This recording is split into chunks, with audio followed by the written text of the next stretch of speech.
যুক্তরাজ্যে শরণার্থীদের স্থায়ী নাগরিকত্বের জন্য অপেক্ষার সময় ২০ বছর বাড়ানো হচ্ছে। নতুন নীতিতে শরণার্থীদের মর্যাদা সাময়িক ও নিয়মিত পর্যালোচনা হবে। সরকারের লক্ষ্য অবৈধ নৌকা যাত্রা ও অভিবাসন কমানো।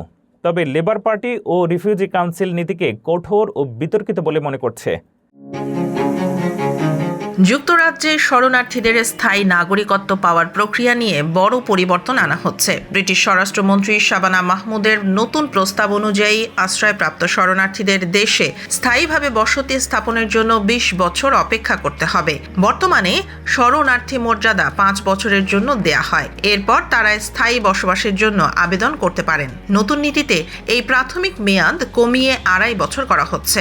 পরে তাদের মর্যাদা নিয়মিতভাবে পর্যালোচনা করা হবে। নিরাপদ দেশ থেকে আসা শরণার্থীদের ক্ষেত্রে দেশ ত্যাগ বাধ্যতামূলক হতে পারে। সরকার বলছে এই নীতির লক্ষ্য অবৈধ নৌকা যাত্রা এবং অবৈধ অভিবাসন কমানো। নীতি ডেনমার্কের কঠোর আশ্রয় ব্যবস্থার মতো, যেখানে শরণার্থীদের ২ বছরের সাময়িক বসবাস অনুমতি দেয়া হয়।